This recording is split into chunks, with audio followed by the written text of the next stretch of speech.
Hey YouTube, it's been way too long since I've made a video.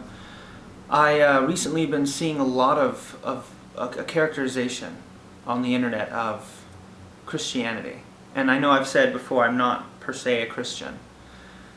But I felt like there was another approach to this particular issue or this particular perspective on Christianity that I wanted to share that I don't think I've seen a lot of people talking about. Basically, it's the idea that God sacrifices himself in order to save, or he sacrifices himself to himself in order to save people from himself. So I wanted to kind of break this down and talk about each different aspect of it. So I'll start from the back, I'll start from the end, to save us from himself. Now this idea is that there's an eternal hell. This is at least as far as certain Christians believe. There is this eternal hell, and then you go there and you suffer if you're not saved. And so the implied argument here is that God sends you there because, how could he not? Because God's in charge. So the counter that I've seen that I think is completely bunk is that God doesn't send you there, you send yourself there. It's insane how people will write these huge paragraphs, just big long essays about how you send yourself to hell and it's your responsibility. Well, the problem is God sets up the rules. How can you avoid that? How can you say that God doesn't set up the rules? I don't know how the person trying to defend this can work around that. To suggest that, oh, his hands are tied, he can't do anything, there's nothing that God can do. You just didn't get saved and you're a sinner and then you died and then you had to go to hell. There was just no other option. You had to go to eternal torment forever. You know, who maintains that eternal torment? Where is it maintained? Who's the ultimate supreme maintainer of things? Oops, is it God? Yeah, I think so. So if you believe in eternal hell, that's the first problem. I'm not going to defend that. I think it's a problem. I think if you can instead say that, okay, there's suffering exists clearly, then at least that you can still say there's a way out. I think the doctrine of hell, the eternal hell doctrine, only really came about because of procrastination. They didn't want people to go, oh, you know, if I suffer, eventually I'll come to God. It just give me, you know, I just want to enjoy myself right now. Let me enjoy myself and not think about God. So what it was basically them going, no. Hell, you're going to go there forever unless you get saved right now. So it's the scared straight tactic. But when you think about it logically, there's no reason why a being such as God, who is claimed to be all-loving, all-merciful, etc., should have that in their arsenal. It's completely ridiculous. So everybody, I'm going to say most people will agree with that, or probably critics of religion will agree with me on that point. Now the other side of this sort of equation is that first part, which was to sacrifice, God sacrificing himself. I don't necessarily disagree with that. If we're going to say that Jesus is God, then, and even Jesus himself states in the Bible that they're not killing me, I take up my own life, right? I'm fine with that on the surface, at least before we get to the second part of that, which is to himself. We can go into that a little bit more in a second, but essentially what it is that the argument here is that why would God need to sacrifice himself to forgive others?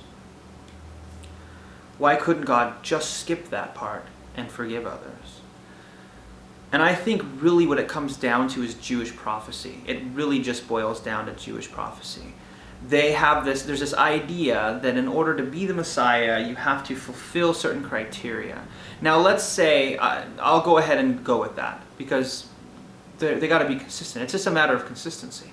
If in another version of Judaism, if in another alternate reality, they didn't have that written, and it didn't say anything about a blood sacrifice or whatever exactly that it says. If all it said was that he would come and teach people and about love of God, etc., and then he would float up into the air, whatever way you want to go, that would be just as legitimate. All it is, it's a post hoc rationalization. It's like, oh well, Jesus died this horrible way, and so we're going to incorporate that into the reason why or how he saves you. He could have just as likely not done that, and you would have been saved if it had been permitted by the prophecy. But remember, the prophecy, if we're assuming for a moment that it's all that there's a God that's all-knowing and everything, then it's just telling you what's going to happen and what to look out for, because you're waiting, going, where's the Messiah? Where's the Messiah? Assuming that Jesus is the Messiah, just for argument's sake. And so yeah, you're looking for it, and then it happens, and you go, oh, there it is. I know now because I had this criteria to go by. So that's all. It's just a criteria that was known that was going to happen, and so it was written about. Here it is. Look for this. It's not that in and of itself God required a blood sacrifice. It's silly. But, however, the principle of sacrifice is an interesting topic, because I would say sacrificing himself to himself, what it really is supposed to convey is how we are supposed to sacrifice in order to gain spiritual reward, per se. And that's where I think a lot of people forget, or they drop out of the philosophy, and then they just look at the surface and they don't understand. So on one hand, I think it's a fair criticism against Christianity. On the other hand, I think there's more to it. Essentially what it is, it's this philosophy that when you're attached to the material world, you remain to suffer in the material world. Hell, essentially, is suffering in the material world. Now, I've seen some Christians try to say, oh no, hell's a spiritual place. The reason that's ridiculous is because the idea that spiritual entails both a blissful, happy place and a place of eternal torment and suffering. It's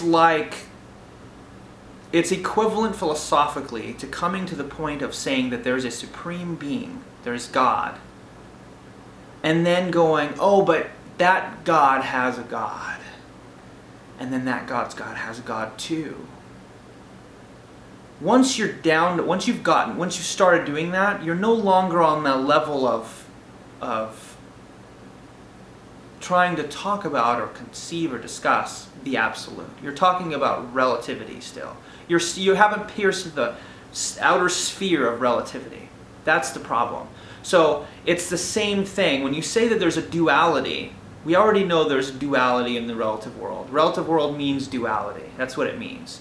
It means difference and duality. It means that, for instance, if I'm thirsty, I can't chant the word water over and over again, and water will appear in my mouth or my throat. It doesn't work that way, because the substance water and the name water are two different things. Similarly, that duality, if you apply it to spirit, or to what's called the spiritual platform, or the absolute platform, then you're misapplying your terms. You're misunderstanding what it is that you're trying to talk about in the first place. In the same way that if I'm talking about God and then I imply or I state that there's another God beyond that God, then I'm just using the word God haphazardly. It's a meaningless word. At that point, I could just be talking about something that someone worshipped at one point in history, and that's a completely different definition. So as far as the serious monotheistic philosophical idea of God, you can't do that. You have to understand that by God you mean, whether you think God exists or not, this is what it means. It means an absolute being. Similarly, spirit means an absolute platform. It is the platform, or it refers to God and the platform upon which God would dwell. A being such as God would dwell. So people who try to say that there is an eternal spiritual place of damnation, they're misunderstanding. Unless by by that they mean that there is no difference between the damnation, the suffering of hell, and the bliss of heaven.